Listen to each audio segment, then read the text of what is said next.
turasoma ijambo ry'Imana muri Tito ibice bibiri kuva ku murongo wa 11 kugeza ku wa 15. Tito igice cya kabiri kuva ku murongo wa 11 kugeza ku wa 15 aravuga ngo ubuntu kuko ubuntu bw'Imana buzanira abantu bose agakiza bwabonetse utwigisha kureka kutubaha Imana n'irari ry'iby'isi ukatwigisha kujya twirinda dukiranuka kubaha Imana mu gihe cya none dutegereje ibyiringiro by'umugisha ari byo kuzaboneka k'ubwiza bwa Yesu Kristo ari we Mana yacu ikomeye n'umukiza wacu watwitangiriye kugira ngo aducungure mu bugome bwose kandi yuhagirire abantu kugira ngo babe ubwoko bwe bwite ugira ishyaka ry'imirimo myiza. Umurongo wa 15 aravuga ngo ujye uvuga ibyo kandi ubibahugure ubahana nk'ufite ubutware rwose ntihakagire ugusuzugura. Amen. Imana itugirire neza. Ijambo ry'Imana ahangaha ririmo riradusobanurira ubuntu icyari cyo.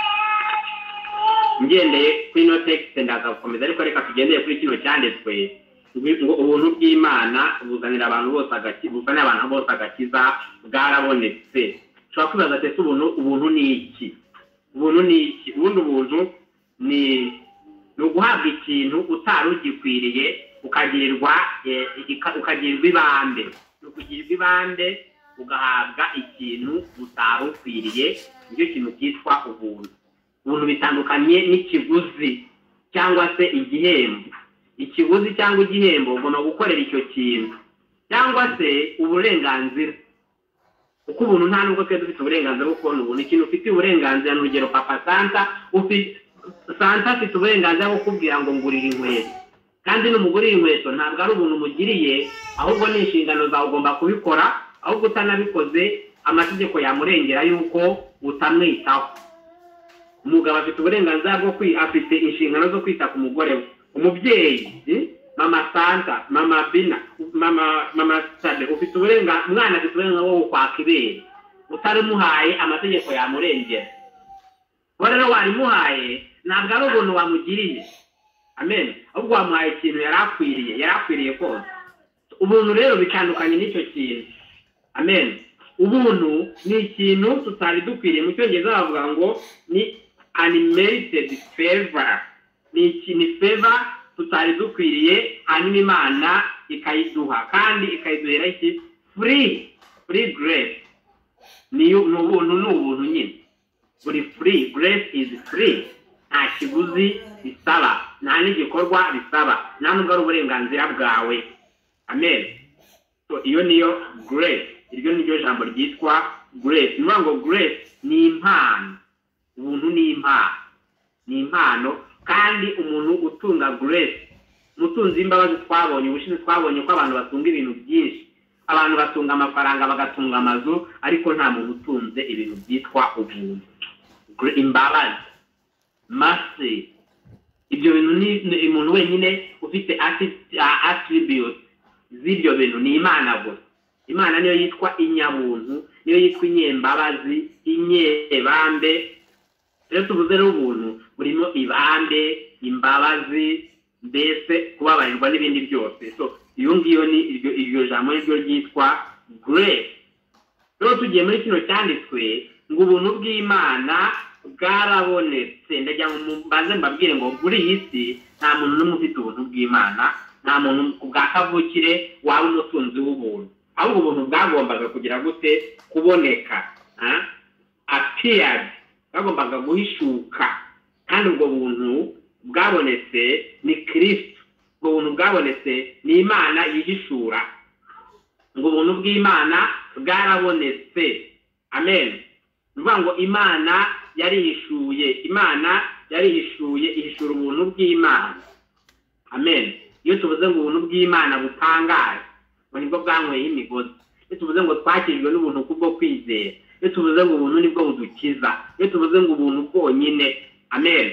Abantu benshi birengagiza ubutumwa bwiza bw'ubuntu. Muri Yuda rimwe ya nko ku murongo wa 3 gukomeza no wa 4 aravuga ngo abigisha b'inyoma ngo birengagiza ubuntu bw'Imana ngo bakabuhindura iby'isoni nkeya. Iduhindura ubuntu bw'Imana iby'isoni, iduhera ubuntu bw'Imana gupfirwa ubusa ngo tubuhindure iby'isoni nkeya. Ngo ubuntu bw'Imana rero ngo bwarabonetse, ni ubuntu bw'Imana ubyumve neza, ntabwo ari ubuntu bwawe ku giti cyawe, ntabwo ari ubuntu umuntu akugira, ni ubw'Imana. Bwagize gute? Bwabonetse, uvuga ngo burahari, bwamaze kuboneka. Bwabonetse ryari? Bwabonetse ubwo Kristo yabangaga ku musaraba akitanga agapfa agahambwa. Ubwo ni ubuntu bw'Imana bwamuzanye. Ubwo buntu nibwo bukomeza bwaporopaje kuri twebwe, nibwo bukomeza bubuze ngo butuzanira ibintu rero, buzanira abantu bose agakiza bwarabonetse. Ese abantu bose hano bivuze isi yose? Ni nka handi avuga ngo uko Imana yakunze abari mu isi cyane ngo byatumye itanga umwana wayo w'ikinege. So yakunze abari mu isi, amen, ngo itanga umwana w'ikinege kugira ngo umwizera wese, urumva harimo indobanure muri aba bantu bose. Ubwo abo buntu bw'Imana bwabonekeye siko bose bazabwakira, usibye bazamwizera gusa. Abizera umwana w'Imana niwe ubuntu bw'Imana buzagira gute? Buzigisha. Harimo n'abatazemera kwigishwa nabwo. Abo butazigisha ntabwo ari ukuvuga ngo amaraso ya Yesu rwose ntiyabamenewe. Amaraso Yesu yamenewe, uwo yamenewe nimba yantwana amaraso Yesu yarakumenewe uzabohoka, uwo yamenewe wese azabohoka, amen. So ubuntu bw'Imana ngo bwarabonetse ngo bwigisha, butwigisha. Pawulo yavugaga bande? Twe abantu ubuntu bw'Imana bwigishwa ntabwo ari abantu bose, butwigisha. Yavugaga nawe yishyizemo twe. Reka turebe abantu yavugaga bariho nawe arimo. Muri Tito igice cya mbere umurongo wa mbere turareba abo Tito yandikiye no rwandiko. Pawulo yandikiye no rwandiko aravuga ngo Pawulo imbata y'Imana n'intumwa ya Yesu Kristo, mbiherewe kwizeza intore z'Imana no kuzimenyesha ubwenge bw'ukuri buhuje no kubaha Imana. Niringiye kuzabona ubugingo buhoraho ubw'Imana itabasha kubeshya yasezeranije uhereye kera kose, ariko mu bihe yatoranije yumvikanishije ijambo ryayo ubutumwa nahawe, nk'uko Imana umukiza wacu yategetse. Ndakwandikiye Tito umwana wanjye nyakuri kubwo kwizera dusangiye. Ubuntu n'amahoro bibe kuri wowe biva ku Mana Data wa twese no kuri Kristo Yesu umukiza wacu. Uru rwandiko Pawulo yarwandikiye Tito, amen. Tito no angaravuga ngo bwarabonetse butwigisha, no ngo yewe nawe Tito ubuntu bw'Imana butwigisha. Ntabwo ubuntu bw'Imana bwigisha abantu butagezeho. Pawulo atangira avuga yuko ubuntu bw'Imana yabuhawe, yuko Imana yamutoranyije ari intore y'Imana kugira ngo amenyeshe iby'ubwenge bw'ukuri buhuje no kubaha Imana, amen. Kandi ngo yiringiye kuzabona ubugingo buhoraho bw'Imana itabasha kubeshya yasezeranije uhereye kera kose. Aho yari afite kwiringira kuzabona ubugingo buhoraho, yari afite ibyiringiro. Yandikira urwandiko Tito nawe ufite ibyiringiro nk'ibyiwe. Urwandiko ni urwa Tito. Njya mbona iki gice ntabwo kiri Afurika ku bapagani, ntabwo kiri Afurika kuba ubuntu bw'Imana butangaje butajeho, nta nubwo ikivuga ngo abantu bose ntabwo bwabajeho, amen. Imana iturengere, Imana idufashe cyane, amen. Imana ikomeze kuturengera. Ubuntu bw'Imana butangaje ngo ndakwandikiye Tito, nuvuga ngo twese bwarabonetse butwigisha jye nawe Tito ndetse n'abandi bose b'intore z'Imana. Ubu buntu ndi kuvuga ni ubuntu buri ku bana b'Imana, ni ubuntu buza ku bana b'Imana. Ndaza kuvuga ubwoko bubiri bw'ubuntu nyuma, ariko ndimo ndavuga ubuntu bukiza, ubuntu bw'Imana butangaje bukiza. Ni ubuntu tubona mu byanditswe byera. Hari ibintu n'ubuntu bukora. Ikizakubwira umuntu ufite ubu buntu bukora ibintu byinshi. Ikintu cya mbere bukora ngo buratwigisha jye nawe Tito. Jye nawe Tito buratwigisha ndetse n'abandi bose intore z'Imana. Ubuntu wahawe burakwigisha. Ubuntu wahawe n'umwarimu.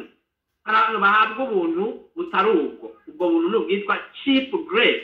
Cheap grace ni abantu bagira ubuntu bubashumurira gukora ibyo bishakiye. Ubwo buntu ni the so called grace. Nta nubwo jye mbyita ubuntu, jye mbyita ikindi kintu. Babeshyera ubuntu bw'Imana. bakabuhindura ubusa. Ariko ubuntu bw'Imana buratwigisha. Nimba ubuntu wahawe butakwigisha, ndagira ngo nkubwire ngo ufite ibibazo bikomeye. Ubuntu bw'Imana ikintu cya mbere butwigisha kureka kutubaha Imana. Amen. Mu nzira zacu tugenda butwigisha ibintu byo kutubaha Imana ngo stop. Butwigisha kureka gusambana, butwigisha kureka kwiba, butwigisha kureka kwica, butwigisha kureka kwirengagiza ijambo ry'Imana no kurihonyora, butwigisha kureka kwangana, butwigisha kureka kwikunda, butwigisha kureka ubwibone, butwigisha kureka. Handitsemo ngo kureka, no stop, kureka. Nuvuga ngo twarimo dukora ibi bintu, ubuntu bw'Imana iyo buje butwigisha kureka ibintu runaka. Amen.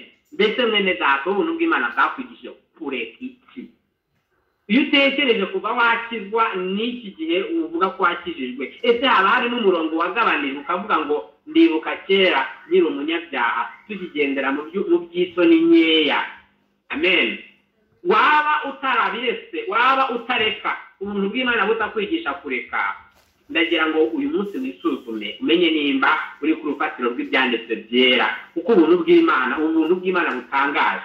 Twarenze indirimbo kare ngo ivuga ngo iyo nitegereje umusaraba umwami Yesu yatanzeho ya 245, ngo bituma nzinukwa ibyo niratanaga, ngo bituma nzinukwa ibyaha byanjye. Amen. Ese ku umusaraba wa Kristo, ubuntu bw'Imana butangaje bukiza, hari ikintu bwaba bwaratumye uzinukwa, hari ikintu bwaba bwaratumye ureka. Amen. Ubu buntu bw'Imana butangaje bukiza, hari ikintu bwaba bwaratumye ureka, hari ikintu bwaba bwaratumye uzinukwa. Nagira ngo mwene data ibintu ubyiteho, ibintu bitekereze. Akenshi yatuga muri uyu mutego wa Satani wo kugira cheap grace. Abantu bose babwiriza cheap grace, harimo abapasiteri babwiriza cheap grace. Ndaza kuba babwira yenda nyuma nk'ingero ngo butwigisha kureka kutubaha Imana. Ese ubaha Imana? Umuntu burakwigisha ikintu cya mbere butwigisha ni ukureka kutubaha Imana, haba mu ijambo ry'Imana, mu bikorwa byacu, mu migendere yacu, mu mibanire yacu n'Imana, mu mibanire yacu n'abandi, muri society. Ubuntu bw'Imana buratwigisha. Ikintu cya kabiri ubuntu bw'Imana butwigisha, ubuntu bw'Imana butwigisha kureka irari ry'iby'isi. Amen. Uzasanga kuko yagize ubuntu bw'Imana, uzasanga bwaramurekesheje kureka irari ry'iby'isi. Irari ry'iby'isi ni iri. Isi irimo ibintu byinshi. Isi irimo amafaranga, isi irimo abagore, isi irimo abagabo, isi irimo icyubahiro, isi irimo ibyo kurya, iby'inda. Iryo rari irari n'uvuga ngo ni inyota y'ibintu yo gushaka kugira ibintu byiza. Burya kuki dukora ibyaha? Ibi byaha bya hato na hato dukora ni uko dufite irari ry'iby'isi. Dufite irari yo kuvuga ngo yo gusomana, dufite irari yo kuvuga ngo yo kuryamana n'umugore, dufite irari yo kuvuga ngo tubone amafaranga ko umuntu unushaka mbese nyabone. Dufite irari, ariko ubuntu bw'Imana iyo buje muri twe butwigisha kureka irari. Aho yaravuze ngo ibintu nirasanaga byose ngo bimindukire ubusa. Ibyo nirasanaga byose byambereye ubusa ubwo kuronka Kristo wanyitangiye.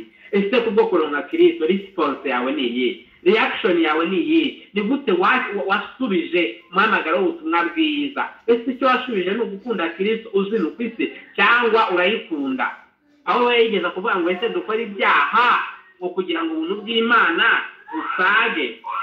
Reka da, ubuntu bw'Imana butwigisha kureka irari ry'iby'isi. Imana itugirire ubuntu, itwigishe kureka irari ry'iby'isi, kuko ngo ibiri mu isi ngo nirari ry'amaso, ngo nirari ryo muri ubu buzima, ngo nirari ry'iby'isi.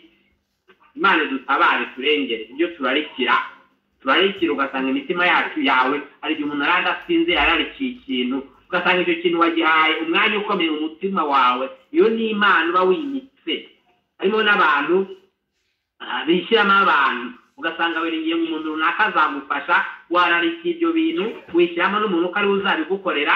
Uwo muntu aba yabaye ikigirwamana cyawe. Ijambo ry'Imana yatubwira ngo havumwe umuntu wiringira umwana w'umuntu. Twiringira ubuntu bw'Imana. Ubuntu bw'Imana butwigisha kureka iby'irari ry'iby'isi burigisha ukomeza bwigisha nibwo bunyigisha kubaha Imana buri munsi yose munyigisha kubaha mukanyisha kureka ibyirari ry'iby'isi mukatwigisha kujya twirinda dukiranuka ikintu cya gatatu butwigisha ubuntu bw'Imana ikintu cya gatatu butwigisha ni ukujya twirinda dukiranuka kwirinda mwene data ntabwo turi inzu ifunguye ntabwo umeze nk'urugo rufunguye aho ibintu byose bikuzaho uko nguko amen kuko ubuntu bw'Imana butwigisha kwirinda mbese wirinda iki hari umukristo uba wararetse kwirinda uba wararetse avuga ngo ikimbaho cyose kimbeho ntabwo utirinda gutukana utirinda kwiba utirinda kubeshya utirinda gusambana ibi bintu ntabwo mbikubwira ariko ndikubibwira abantu bazutse ndikubibwira wowe wakijijwe wowe uvuga yuko wakijijwe ndabizi ko ntiwabasha kubyina ngo bigukize ariko wowe wakijijwe wowe uzi ko ibyaha byawe Kristo yabyikoreye ku musaraba wahawe umwuka w'Imana ugushoboza ukweza uhabwa ijambo ry'Imana rikweza uhabwa means of grace ariko kumva ijambo rya Kristo nk'uko uri kuryumva uhabwa means of grace ariko kwegera intebe y'ubuntu bw'Imana mu masengesho ariko kurya ku igaburo ryera izo ni means of grace zose wagiye uhabwa n'inzira ubuntu bw'Imana bunyuramo kugira ngo ubashe kudukiza izo zose maze kukubwira rero ibyo bintu byose ko wabihawe nta kintu cyatuma na kimwe uhagarika intambara yo kwizera ngo murwane intambara nziza yo kwizera ese uracyarwana iyo ntambara nziza ngo butwigisha kureka butwigisha kujya twirinda dukiranuka amen ikintu cya kane butwigisha kubaha Imana mu gihe cya none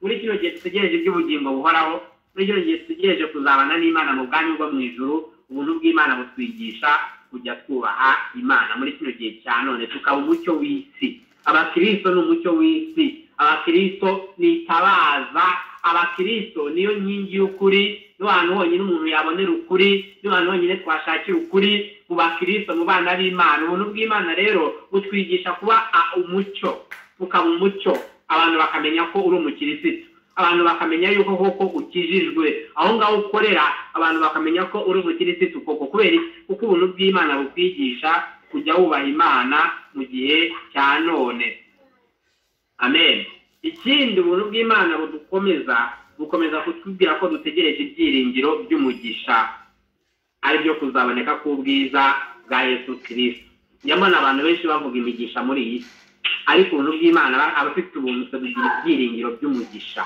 mwibuka umugisha Imana yasezeranyije Aburahamu ngo ntabwo yamusezeranyije umugisha ngo nk'imbyaro ahubwo yamusezeranyije umugisha ngo nk'urubyaro ngo ari rwo Yesu Kristo ngo ari rwo gakiza amen umugisha twebwe dufite ni umugisha tuzabona ni umugisha w'ubugingo buhoraho dutegereje ibyo byiringiro by'umugisha nyakuri amen umugisha tuzabonera mu ijuru ku Mana nitugera ku Mana data tugera ku Mana ikomeye aho niho tuzabonera umugisha aho n'ibyiringiro byacu biri bene data byiringiro by'umugisha byiringiro byacu iyo tugenda nk'abizera biri mu ijuru ku Mana data aho tuzabonera umugisha turi muri iyi si umuntu ufite ubuntu bw'Imana aba afite ibyiringiro by'umugisha uzaza aba afite ibyiringiro by'umugisha uzaza w'Imana wa Kristo aba afite ibyo byiringiro amen Imana idutabara ngo ari byo kuzaboneka k'ubwiza bwa Yesu Kristo ari nawe Mana yacu ikomeye n'umukiza wacu ngo umugisha wacu ni ukuzaboneka kwa Kristo umugisha wacu turi muri iyi n'itorero umugisha wacu we nanjye ni ukuzaboneka kwa Yesu kuboneka kwa Yesu ni umugisha dutegereje nuvuga ngo Imana iguha umugisha icyo tuba tuvuze ngo uzabone ibyiringiro byo kugaruka kwa Yesu iyo twifurizanyije imigisha nta wundi mugisha amen yigisha yo mu gakiza k'Imana kubw'ubuntu nayihawe mu gihe nihanye ibyaha imbere y'umukiza Yesu imigisha yo mu gakiza k'Imana tuyihabwa iyo twihanye ibyaha imbere y'umwami Yesu. Uwo ni wo mugisha igihe twabarwaga mu bana b'Imana, igihe twabarwaga mu ntore z'Imana, igihe Imana yadutoranyaga mu magana menshi y'abanyabyaha, niwo munsi twabonye iyo migisha kandi dufite ibyiringiro byawo. Muri iyi si nta mugisha wuzuye twabonera muri iyi si, nta mahoro yuzuye twabonera muri iyi si. Dufite ibyo byiringiro ariko kuzaboneka k'ubwiza bwa Yesu Kristo ari we Mana yacu ikomeye ndetse n'umukiza wacu. Kubera iki Yesu ari umukiza wacu rero? Nuko yatwitangiriye kugira ngo aducungure mu bugome bwose. Amen. Ubu buntu bw'Imana nibwo bwatumye atwitangira. Je nawe yatuguze ikiguzi, yishyuye ibyaha byacu ku musaraba. Nzajya mbibutsa ibintu iminsi yose kubera yuko tubyibagirwa buri munsi. Iyo tuvuye mu materaniro turabyibagirwa, niyo mpamvu tumera nk'ababyibagiwe. Niyo mpamvu rero tugomba kujya tubyibutswa buri munsi yuko Kristo we yatwitangiye kugira ngo aducungure mu bugome bwose. Amen. Ngo kandi yuhagirire abantu kugira ngo babe ubwoko bwe bwite bugire ishyaka ry'imirimo myiza. Yesu yaducunguye ku giti cyagihe abambwa. Impamvu yaducunguye nuko byaba ariko twari kubambwa, akaza akabikora mu cyimbo cyacu, ko niko yatubereye incungu. Ubwo rero kutubera incungu yamennye amaraso yiwe yamennye, niyo ngo yatwuhagiye kugira ngo tube ubwoko bwe bwite. Je nawe tube ubwoko bwe bwite. Amaraso Yesu yamennye yatwuhagiye, yatwejeje. Kandi yatwejeje gute? Yatwejeje ibyaha twakoze, ibyo dukora n'ibyo tuzakora. Mbigusubiye, amatwejeje ibyaha twakoze, ibyo dukora n'ibyo tuzakora. Ngo ibyaha nakoze kera Yesu yarabyejeje, ibyo ndi gukora ubu nabyo amaraso ya Kristo arabyeza. Amen.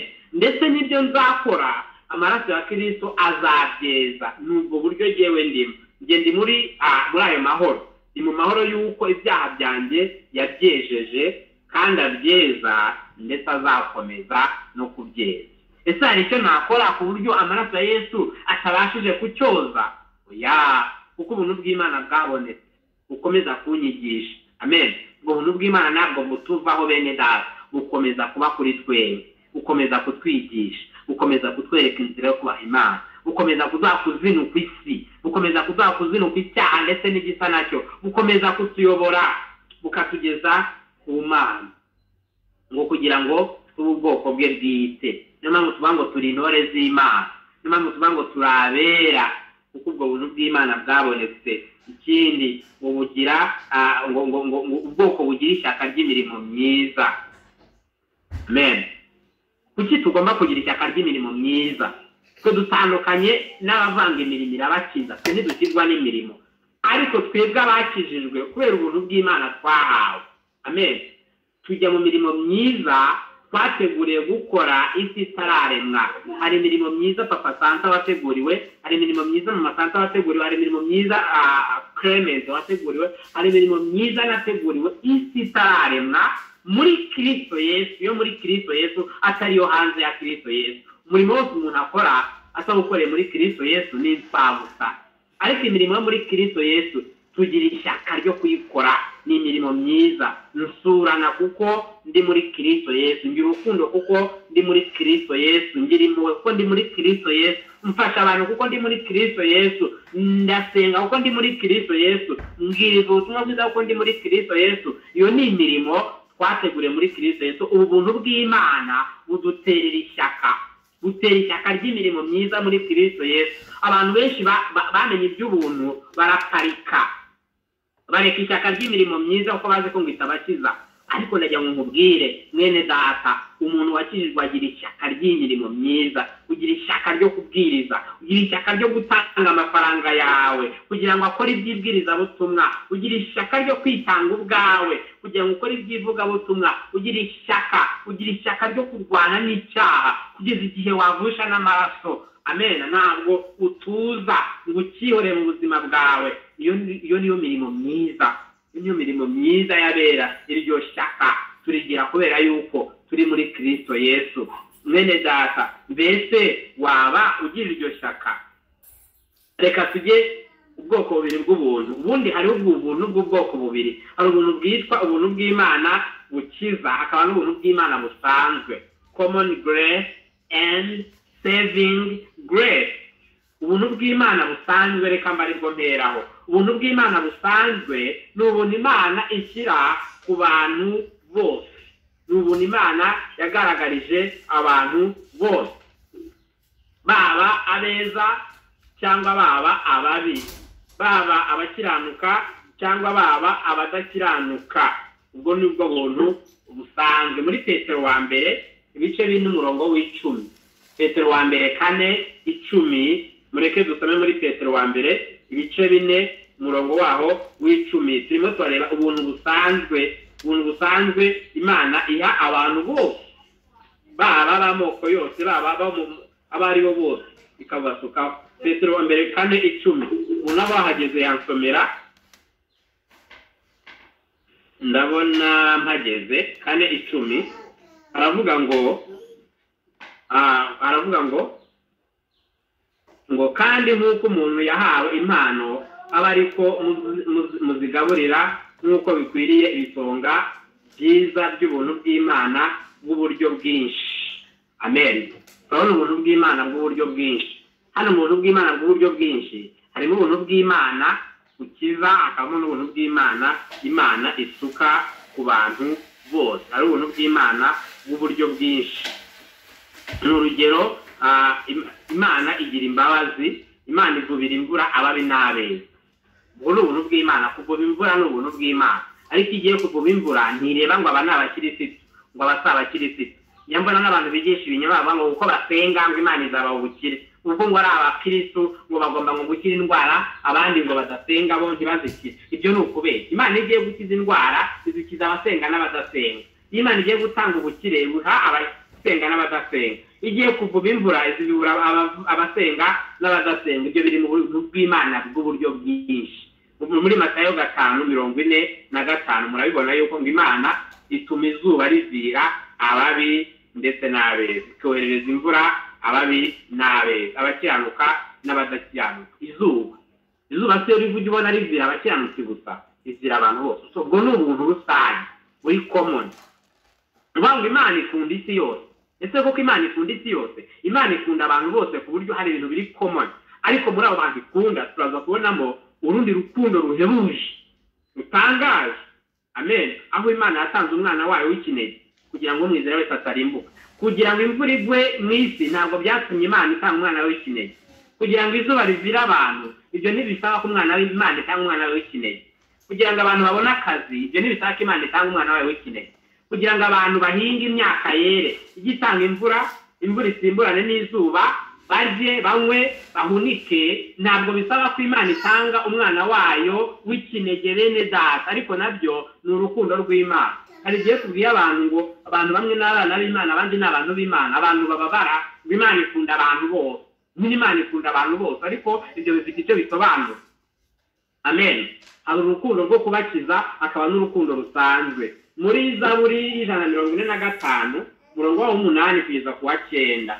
Reka turebe Zaburi 145. Amen. Zaburi 145 umurongo wa 8 kugeza ku wa 9. Tubona ko Imana igira impuhwe, tubona ko Imana igira ubuntu, tubona ko Imana igirira imbabazi abantu bose, nta n'umwe irobanuye itarobanuye abeza n'ababi. Buri bantu bose bagira ubuntu bwayo. 145 ku murongo waho w'8 n'uw'9 aravuga ngo ku murongo wa 8 ngo Uwiteka ni umunyembabazi n'umunyebambe, atinda kurakara, afite kugira neza kwinshi. Uwiteka agira neza bose, imbabazi ze ziri ku byo yaremye byose. Hari imbabazi Imana igira ibintu byose yaremye, byaba ibiti, byaba inyamaswa, byaba imigezi, imisozi, ndetse n'ibishishi n'inyoni. Hari imbabazi Imana igira ibyo bintu. Izo ni imbabazi zo kubagirira neza, ibagushiriza imvura, ibigaburira, ibitunga. Izo ni imbabazi zayo ku byo yaremye byose, harimo n'umuntu. Rero umuntu nawe yaba ari umunyabyaha, nawe yaba ari umugome, nawe yaba ari mubi, Imana hari a kind of grace imugiraho. kuri ku murongo wa 15 n'uwa 16 muri kino gice ngo amaso y'ibintu byose aragutegereza nawe ukabigaburira ibyo kurya byabyo igihe cyabo. Ninde ugabura bene data? Ni Imana igaburira ibintu byose, byaba ibiti, muziko n'ibiti nabyo ngo birya oxygen bihumeka, imvura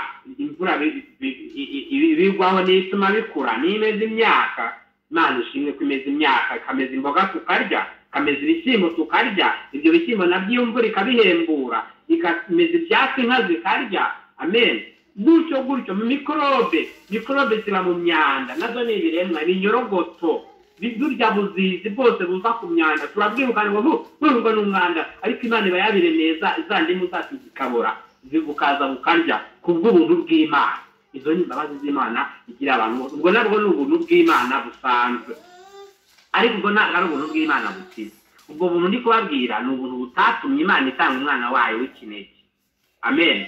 Ubwo ni ubuntu nabwo bw'Imana. Abantu benshi rero bajya bitwaza ubwo ngubwo, ariko ubwo ni ubuntu busanzwe, nabwo turabushimira Imana, turaha Imana icyubahiro. Abantu benshi bashima Imana bakunda gushimira Imana ubwo buntu bwitwa common grace, ariko ubuntu nyabwo bwitwa saving grace cyangwa ubuntu bw'Imana butanga agakiza bwabonetse, aribwo twasomye muri Tito 2:11, ntabwo abantu benshi ubwo buntu bajya babumenya.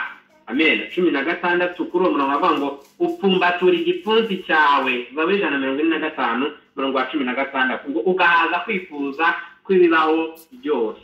Ibibaho byose ni Imana ipfumbutura igipfunsi cyayo ikabihaza n'itugaburira. Niyo mpamvu tuyisunga ngo Mana ungaburire, niyo mpamvu tuyisanga ngo Mana uturengere, uduha akazi, Mana uturengere, ducinze imyaka twahinze yere, inkoko zanjye na noroye zitera amagi zororoke. Ni ubuntu bw'Imana, n'Imana iba yabipfumbutuye. Nubona wanariye ntukagire ngo ni ibyawe, ni ubuntu bw'Imana, ni imbabazi z'Imana, ariko ubwo ni ubuntu bw'Imana busanzwe, ubwo twita common grace. Amen. No mu Baroma igice cya mbere murongo wa 18 kugeza kwa 20 turacyareba kuri iyi common grace. Mu Baroma igice cya mbere murongo wa 18 kugeza kwa 20 turakomeza kureba kuri buno buntu bw'Imana busanzwe igirira abantu bose, irabagaburira nicyo tumaze kubona, ariko kandi nanone yanabimenyekanisha abantu bose. 18 kugeza kuri 20, umujinya w'Imana wishurwa uva mu ijuru, ubyukirijwe ubugome, wishurwa uva mu ijuru, ubyukirijwe ubugome no gukiranirwa by'abantu byose bacikamiza ukuri gukenwa kwabo, kuko bigaragara ko bazi Imana ikaba ariyo ubwayo yabahishuriye ubwo bwenge. Abantu bose ngo bazi Imana. Amen. Abantu bose Imana yabahishuriye ubwenge bamenyesha ko Imana iriho. Ushobora ariko abantu baba atheist, babahakana Imana, abo nuko bakompromising imitima yabo, ngo Imana yabahishuriye ubwo bwenge bwo kumenya kwiri, ngo kuko ibitaboneka byayo ari byo bubasha bwayo buhoraho n'ubumana bwayo bigaragara neza uhereye ku kuremwa kw'isi, bigaragazwa n'ibyo yaremye kugira ngo batagira icyo kwireguza. Amen. Nubangu ibintu Imana yaremye byonyine biragaragaza ko Imana yatugaragarije ko yaremye, ariko ibyo ntibyatumye Imana itanga umwana wayo w'ikinege kugira ngo ireme ukwezi, kugira ngo ireme inyenyeri. Ariko ngo ibyo byose ubundi umuntu wese ufite ubwenge buzima wakariza inyenyeri ukibaza atari kuri izi nyenyeri zaturutse. Iyi mvura n'ukwezi bisimburanwa, izuba n'ukwezi bisimburanwa, biza bite, amanywa n'ijoro bigenda bite, izi nyoni zo mu kirere, iyi misozi miremire, bino birunga, bino bicu, ibihu, sizoni zigiye zitandukanye, ibirunga, ahirande, amakoro, ukajya wibaza ibyo bintu ukavuga ati ibyo byose hariho Imana ikomeye yabiremye. Nuvuga ngo umuntu wese yakagombye, iyo ni common knowledge yo kumenya Imana, ariko hariho n'ukundi kumenya Imana gukiza. Amen. Turi burebe. So iyo grace isanzwe, common grace, iduha kumenya Imana mu buryo buri common busanzwe, ubwenge bw'umuntu bwamumenyesha ko hariho Imana. Niyo mpamvu mu Rwanda bajya kubona abantu bitwa bahita Imana, banzabona Imana, kandi ibyo bintu batazi Imana rurema, batazi iby'agakiza k'Imana. Ubwo ni ubuntu bw'Imana busanzwe Imana yahaye abantu bose ibinyujije mu bimere, bahereza ibimera kugira ngo babibone. Muri Zaburi 19 umurongo wa 1 kugeza kwa 6 naho haragaragaza uburyo Imana yagaragarije abantu iby'ubuntu busanzwe Zaburi 19 umurongo wa mbere kugeza ku wa gatandatu, Imana yagiye yigaragariza abantu, ibagaragariza kwiriho, ibagaragariza ubuntu busanzwe. Amen. Umurongo wa mbere kugeza ku wa gatandatu muri Zaburi 19 aravuga ngo ijuru rivuga icyubahiro cy'Imana, isanzure ryerekana imirimo y'intoke zayo. Ninde muntu utabona ikirere cy'ijuru? Ninde muntu utabona isanzure? Keretse impumyi, ariko impumyi nayo irabyumva babivuga. Amen. Vuga ngo Imana yagaragarije abantu bose kwiriho. Ngo amanywa abwira andi manywa ibyayo, ijoro rimenyesha irindi joro, ngo nta magambo cyangwa ururimi biriho, nta wumva ijwi ryabyo. Amen. Nubwo nta wumva ijwi ryabyo ariko biraganira. Umugozi ugera wabyo wakwiriye isi yose, amagambo yabyo yageze ku mpera y'isi, muri byo yabambiye izuba ihema, rimeze nk'umukwe usohoka mu nzu ye, ryishima nk'umunyambaraga, rinyura mu nzira yayo. Iyo urebye rero ibyo bintu Imana yaremye, ukareba isanzure, ukareba izuba, ukareba ibintu byose, bikumenyesha yuko Imana iriho. Ubu ni ubuntu busanzwe bw'Imana. Nta muntu n'umwe wavuga ngo ntabwo yigeze amenya Imana muri no common knowledge, muri no common grace. Ubu ni ubuntu bw'Imana busanzwe, ubu ni ubuntu bw'Imana. Amen. Muri mu Migani 1:22 naho harabitugaragariza. Migani 1:22. Amen. Imigani 1:22 naho harabitugaragariza, atugaragariza yuko abantu ayo bafite kwinangira mu mitima yabo, kugira ngo umuntu avuge ngo yihandagaze, avuge ngo Imana ntiriho, ni ibintu yakuye mu kwinangira ko mu mutima wiwe. Ntabwo ari ukuvuga ngo Imana koko yamwihishe burundu. Imana yashyizeho ibintu byose bishoboka kugira ngo tuyimenye, ariko kwinangira ko mu mutima w'umuntu niko gutuma atamenya Imana, kuko Imana yamwimenyekanishije ngo yemwe mwabaswa mwe, muzakunda ubuswa mugeze ryari? Namwe bakobanyi muzageza ryari kwishimira ubukobanyi, n'abapfu mukanga kumenya ubwenge? 29 nsimbutse ngasoma 29 avuga ngo kuko banze kumenya kandi ntibahisemo kubaha Uwiteka. Ubu bwenge buvugwa aha ni Imana, ni Kristo. Uvuga ngo naba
indwi 13 kugeza kuri 14.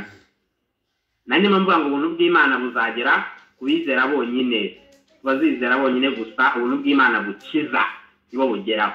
Ubuntu bw'Imana busanzwe bugera ku bantu bose, ariko ubuntu bw'Imana bukiza buzagera kubizera bonyine. Muri Matayo 7:13 na 14 ndagira ngo mubirebe yuko abantu bose ntabwo bazajya mu ijuru, abantu bose ntabwo bazajya mu bugingo buhoraho, kubera ko hari imigabane ibiri y'abantu.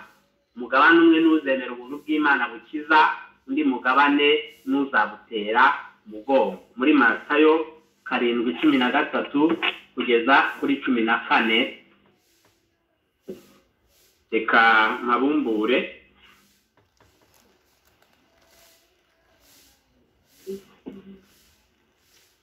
amen. 13 bavuga ngo munyure mu irembo rifunganye kuko irembo ari rigari n'inzira ijyana abantu kurimbuka ari nini kandi abinyuramo ni benshi, ariko irembo rifunganye n'inzira ijyana mu bugingo iraruhije kandi abarinyuramo ni bake. Hariho inzira ebyiri, hari inzira ijyana kurimbuka akaba n'inzira ijyana mu bugingo. Ijyana kurimbuka ngo iragutse inyurwamo na benshi, ariko ngo ijyana mu bugingo irafunganye inyurwamo na bake. Ni ukuvuga ngo muri kino gihe turi mu isi abantu bari muri ano matsinda abiri, eida umuntu umwe, umuntu ari mu nzira yagutse cyangwa se ari mu nzira ifunganye, kandi abantu bafite iherezo ry'uburyo bubiri. Eida iherezo rya bamwe ni mu bugingo buhoraho cyangwa se iherezo ry'abandi rikaza mu kurimbuka kwiteka byose. So ubuntu bw'Imana rero bukiza ni ubuzakiza abantu bukabavana mu kurimbuka kwiteka ryose bukabageza mu bugingo buhoraho. Ubwo nibwo buntu bw'Imana bukiza. Imana itugire ubuntu bwayo, amen.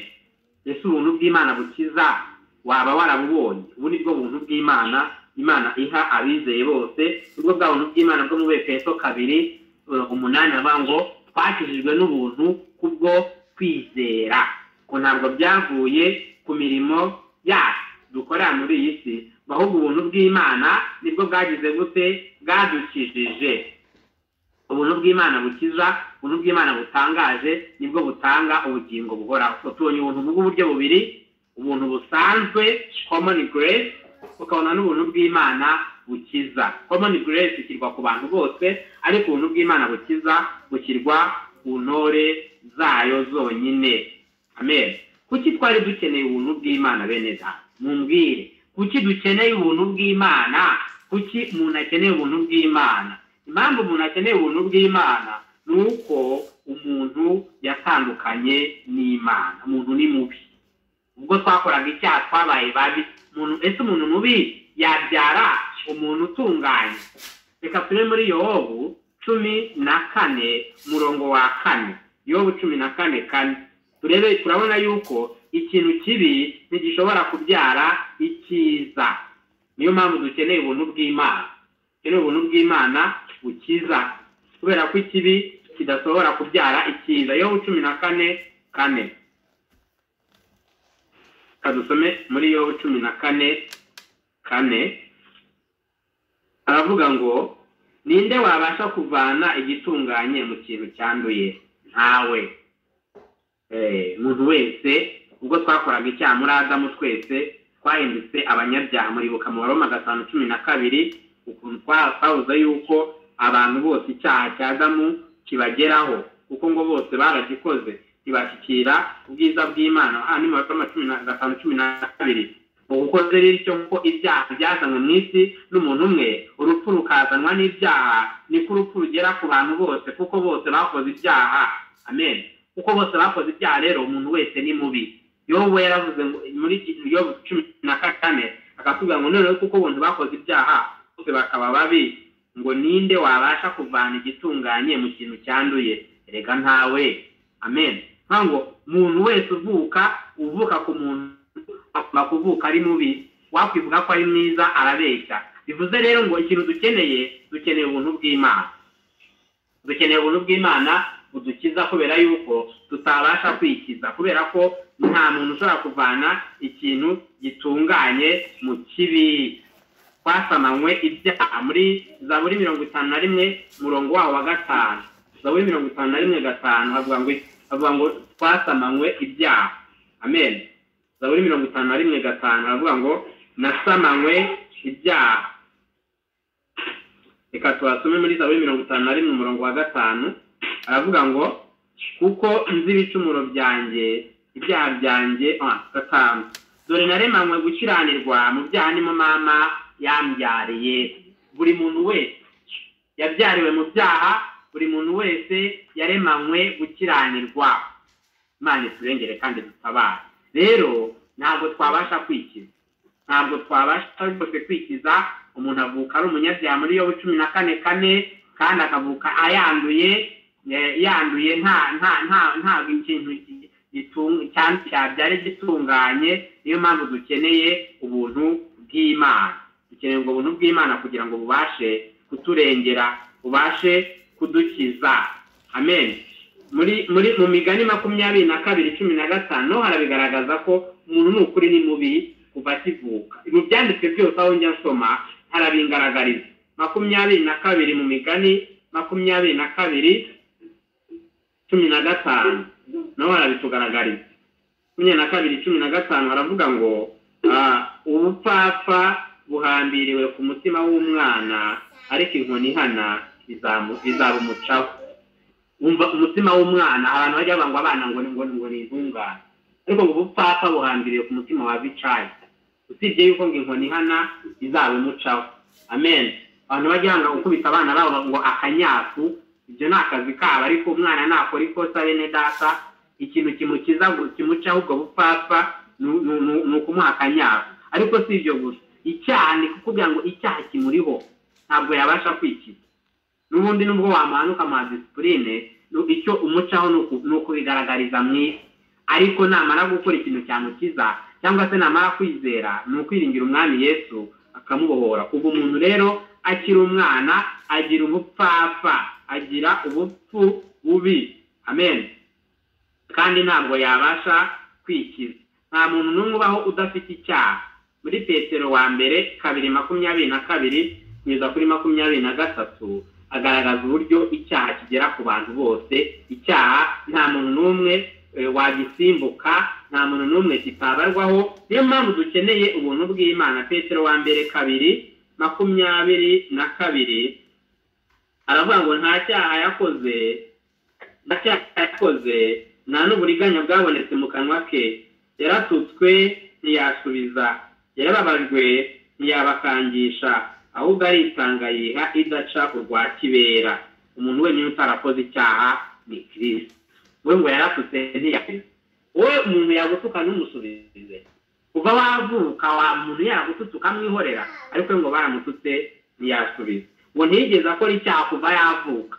Umuntu utarakoze icyaha kuva yavuka ni Kristo. Ngo ndetse nta n'uburiganya bwabonetse mu kanwa kiwe. Hari umuntu wabuze wabaye wataragira uburiganya, maze tabe ajya akora ibintu yinyarira, tukamubwira tuti winyariye, ngo oya ngo ntabwo ninyariye, akaguhakanya ngo ninyariye kandi yinyariye bigaragara. Bivuze ngo umuntu n'icyaha cye birateranywe bene data. Niyo mpamvu dukeneye iki? Ubuntu bw'Imana. Turimo turareba ngo ese ni ukubera iki dukeneye ubuntu bw'Imana? Ni ukubera yuko umuntu ari mubi, ni ukubera ko umuntu ari mubi kandi atabasha no kwikiza, ni ukubera ko umuntu yahindanye rwose.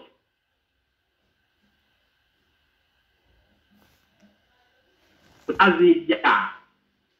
Ibintu bitworohera gukora bya mbere ni ibyaha.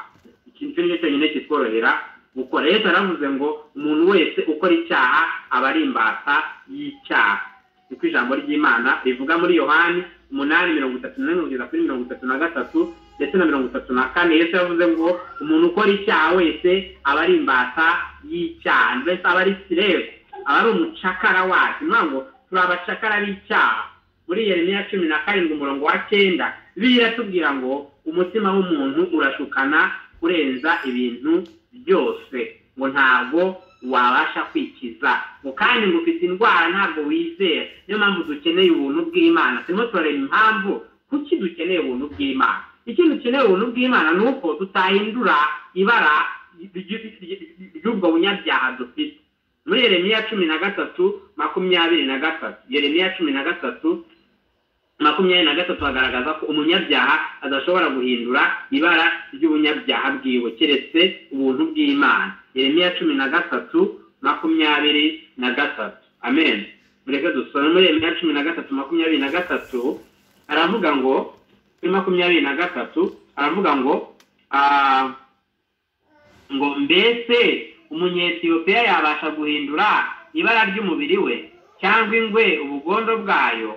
Namwe nuko nimwabasha gukora ibyiza kandi mwaramenyereye gukora ibibi. Njya mbona abantu bigisha abantu ngo gerageza ukora ibyiza, ngo gerageza ukora imirimo myiza, ugasanga ubutumwa bigisha n'ubutumwa kubwira abantu ngo nibakore ibyiza, ngo mbese akaba hariho liste y'ibintu bibi abantu bagomba kureka na liste y'ibintu byiza abantu bagomba gukora. Ubwo ntabwo ari ubutumwa, kuko umuntu ntabwo yabasha kwikiza. Umuntu akeneye ubuntu bw'Imana, kuko ngo umunyetiyopiya urabunze ubona ko n'abanyetiyopiya basa ntabwo yahindura ibara ry'uruhu rwe ngo ahinduke umunyasudani w'igikara ngo ntibishoboka ntabwo ibyo bintu ngo byakunda ngo kandi ngwe ntiyahindura ibara ry'uruhu rwayo nguko niko n'umuntu mubi wamenyereye gukora iyi atabasha gukora ibyiza niko ijambo ry'Imana rivuga hariya muri Yeremiya 13:23 ntabwo uwo muntu yabasha gukora ibyiza keretse Imana yonyine imurenge umuntu ari mu bubasha bw'icyaha Petero yabwiye wa mupfumu witwaga Simoni w'umupfumu mu byakozwe n'intumwa 8:20-23 yaramubwiye ngo ari mu bubasha bw'icyaha ari mu ngoyi z'icyaha umuntu wese ari mu ngoyi z'icyaha umuntu wese uzabona wavutse kuri Adamu na Eva ari muri gereza y'icyaha icyo dukeneye ni ubuntu bw'Imana breaking chains bukuraho imigozi bukuraho iminyururu tukabasha gukira tukabasha gukizwa iki cyaha amen tukabasha kunesha ububasha bw'icyaha turi muri ubwo bubasha bwa Satani ku bwa kavukire muri Timoteyo wa 2:26 hagaragaza ko umuntu ari muri ubwo bubasha bw'icyaha kandi akeneye ko Kristo ubuntu bw'Imana bwamubohora ubuntu bw'Imana burabohora muri Timoteyo wa 2:1 nako Timoteyo wa 2 igice cya 2 umurongo waho wa 26 mureke twasome turebe amen Timoteyo wa 2 igice cya 2 ku murongo wa 26 aravuga ngo basinduke bave mu mutego wa Satani wabafashe mpiri babone gukora ibyo Imana ishaka umuntu agomba kugira gute gusinduka akava mu mutego mbese Satani yafashe umuntu mwene Adamu amufata mpiri ahinduka nk'umuntu wasindiye mu byaha wazengereyemo ikintu akeneye ni gusinduka rero ni ubuntu bw'Imana bwamuzaho ibyo bintu akongera akisubiramo akigarukamo agasinduka akava mu byaha akabona kubasha gukora ibyo Imana ishaka bitabaye ibyo ngibyo uri mu ngoyi z'icyaha ukiri muri ubwo bubasha bw'ibyaha ntashobora gukora ibyiza ntashobora gukora ibyo Imana ishaka kiretse abashije gusinduka akava muri ubwo bucakara akava muri ubwo buretwa amen icyaha rero cyanduza umuntu rwose kandi ntabwo umuntu yabasha kukikuraho nuko nk'uko icyaha kimera ngo umuntu wa kamere ntashobora kubahiriza amategeko y'Imana ngo kandi ntashobora no kunezeza Imana mu Baroma 8:7 kugeza ku 8 avuga yuko ubuntu bw'Imana bwonyine nibwo bwonyine bubasha gukiza umuntu nibwo bwonyine bubasha gufasha umuntu gushaka iby'Imana umuntu ntiyabasha gushakisha Imana cannot seek God mu Baroma 3:11 mureke twasome murebe umuntu ntabwo ashobora gushaka Imana kuko ari muri ubwo bubasha ari muri iyo migozi y'icyaha n'abantu bajya bavuga ngo bagiye kanyarira gushaka Imana bagiye mu mazi gushaka Imana barabeshya ntabwo ari Imana nyakuri bashaka kuko bari mu bubasha bw'ibyaha keretse ahubwo ubuntu bw'Imana bwakubiseho niwe wenyine wabasha gushaka Imana 3:11 aravuga ngo ntawe umenya ntawe ushaka Imana bose barayobye bose bahindutse ibigwari ntawe ukora ibyiza n'umwe amen uko niko umuntu yahindutse uwo muntu rero kuri iyo mpamvu akeneye ubuntu bw'Imana twarimo tureba ese ko twari tumaze gusobanukirwa ubuntu bw'Imana ni iki gituma umuntu akeneye ubuntu bw'Imana kubw'iyo mpamvu rero kuko umuntu ari imbata y'icyaha kuko umuntu ari imbata y'ubugome kuko umuntu ari imbata kandi yabivukanye atakwihindura atabasha kwikiza atabasha kwikuraho umutwaro w'icyaha atakwishoboza niyo mpamvu akeneye ubuntu bw'Imana indirimbo y'105 ndagira ngo mbabwireho ibitero bingahe mvuge ku bitero bingahe iravuga ngo ubuntu bw'Imana butangaje ndayisoma ubuntu bw'Imana butangaje nibwo bwankuyeho imigozi tumaze kubona ko umuntu ari imbata ikintu akeneye ari ubuntu bw'Imana ubuntu bw'Imana rero nibwo bufata umuntu bukamukuraho imigozi. Amen. Nibwo bukuraho imigozi, bukuraho imigozi y'iki ya cyaca, imigozi ya bwabubata, imigozi ya byabya. N'ubuntu bw'Imana buyicagagura. Bituruka ku kirero ngo byavuye ku kite, ngo byavuye ku gushaka kw'Imana yonyine yambohoye. Imana ibishingiye ntishingira yuko yenda Papa Santa yakureze ikabona hari ibintu byiza byari bikurimo, cyangwa se Mama Santa cyangwa se Clement. Imana ibone ko hari n'ubundi nta cyiza kikurimo, kuko twabonye ko ubuntu ari ikintu, ari impano umuntu atarakwiriye. Nta kintu wari ukwiriye wakora kugira ngo Imana iguhe ubwo buntu, ngo byavuye ku gushaka kw'Imana yonyine ibohoye yambohoye. So biva ku bushake bw'Imana, ngo ni Yesu wenyine. So ubwo bushake bw'Imana rero buva ku gutoranywa. Yesu niwe utoranyiriza umuntu guhirwa mu ijuru mu bwami bwe. Amen. Ikindi si uko umuntu ari mwiza, si uko nari mwiza habanamba, ni ubuntu bw'Imana yangiriye. Yarambabarije kuri wa musaraba, ndetse yabambanywe n'abambuzi. Ngo kandi iyo nibutse ibya Yesu uko yagiriwe bamubamba, binyibutsa ibyawe ntacyo yakoze, ni jyewe yazize, ni umukiza. Amen. Kristo ntacyo yakoze. Twabonye muri Petero wa kabiri yuko 1:19 yuko Kristo ngo nta cyaha yigeze akora, nta cyaha namba yigeze akora, we nta migozi yari afite y'icyaha imuhambiriye, niyo mpamvu yaje. So iyo rero turebye ibya Kristo wabambwe, bigomba kutwibutsa iby'ibyaha byacu, kandi we nta cyaha yakoze. Buri kintu ugomba kwifuza ni ukuguma mu mukiza wawe umwihishemo, bakubera ingabo igukingira imigozi wa mubi rero ajya gutera. Nuvuga ngo ya migozi y'icyaha, ya migozi twavukanye, twabonye ngo umwana aba afite ngo kugoma akiri umwana. Iyo migozi twavukanye Satani buri gihe ahora ayiduteza kugira ngo twongere dukore iby'ibyo ngibyo, tujye muri iyo migozi. Ariko ngo gusenga kwacu ni ukuri, ni ugusaba ngo Mwami rero izi ngeso nizishaka kubyuka ujye uzirimbura, uzicetse, uzirimbure Mwami wongere urimbure ingeso y'ubusambanyi muri, Mwami wongere urimbure ingeso yo kwiba muri, wongere urimbure ingeso yo kwica muri, wongere urimbure ingeso yo gukunda iby'isi, y'uburiganya, y'imitwe, y'ubutekamutwe muri jyewe. Ukinginga Umwami kugira ngo Imana yongere irimbure iyo ngeso muri wowe, kuko Kristo yayigukuyeho, kuko Kristo yarayishe. Ariko ngo Satani yashaka kongera kuyimeza, ariko nawe yayimeza, ya yindi ya original yarayishe. Iyo ngiyo yameza ni ya yindi Kristo yakuye. Ngo Kristo yarayiciye igwa hasi, gusa iracyaha ariyo mbuto. Iyo yongeye igaterwa, na wundi muntu ufite ubasha bwo kongera, ni Satani ajya abasha kongera kuyitera, ariko ntabwo ikiri ya yindi ya original, ya yindi ya mbere yari itewe muri wowe itarakapa.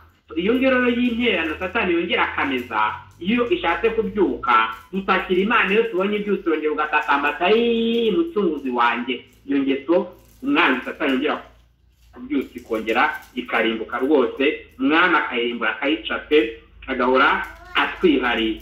Umwami rero akomeze kutwiharira kuri uyu munsi, ndabingingiye cyane kugira ngo Umwami akomeze kutwigisha iby'iri jambo. Twize ijambo ry'Imana rivuga ngo ubuntu bw'Imana. Ese ubuntu bw'Imana ni iki? Nicyo kintu cya mbere twavuze icyo ubuntu bw'Imana butwigisha. Twavuze ubwoko bubiri bw'ubuntu bw'Imana, ubuntu bw'Imana busanzwe n'ubuntu bw'Imana bukiza. Twabonye ko ubuntu bw'Imana busanzwe ari ukuvubira imvura ababi n'abeza, ari ubw'Imana ishyira ku bantu bose. Ariko tubona ko hari ubundi buntu Imana itanga bw'abantu bagomba gukiza ngo babone Imana, babone Kristo, bunyurwa mu rupfu n'izuka rya Yesu Kristo, ari nako kumenya Imana by'ukuri. Nubwo twabonye ko ubuntu busanzwe bwamenyesha Imana mu buryo busanzwe, ariko kumenya Imana by'ukuri twabonye ko ari inzira inyura muri Kristo Yesu, ariko kunyura mu rupfu ndetse n'izuka by'Imana. Tubona inzira ebyiri z'abantu yuko utari muri imwe ari mu yindi. So ubu buntu bw'Imana rero twabonye n'impamvu tubukeneye. Impamvu tubukeneye twabonye ko ari uko umuntu ari mubi kuva yavuka, icyaha kiri ku muntu kuva yavuka. Ikindi turi imbata y'ibyaha, therefore dukeneye ubwo buntu bw'Imana. Ku cyumweru gitaha tuziga ibyo gutoranywa kw'Imana, ukuntu noneho ubwo buntu bw'Imana, ese Imana igiye kubaho kuba umuntu igendera kuki? Nubwo indirimbo yabitubwiye ngo byavuye ku gushaka kw'Imana yonyine, ngo yagize gute, ngo yandokoye, ngo ni Yesu nyine wantoranirijwe guhirwa mu ijuru. Ubutaha tuziga gutoranirizwa guhirwa mu ijuru, cyangwa se election for eternal life. Tuziga gutoranirizwa guhirwa mu ijuru. Imana ikomeze kudukomeza. Amen. Nsenga Imana turagushimiye kubwira ijambo, tugushimiye kubw'amagambo twumvise. Ndasenze Imana kugira ngo bene data bagire ubuntu bwawe ntibabuherezwe gute ngo busubusa, ahubwo mwami Imana uze kubisobanukirwa rwose mu byanditswe byera, twe kubikinaho, twe kubifata nk'ibisanzwe, ahubwo mwami Imana bitubere impamba, bidukomeze Imana, dukomeze dukuriye mu ijambo ryawe. Urakoze rero Imana kumva gusenga kwacu, mu izina rya Yesu Kristo dusenze twizeye. Amen. Amen.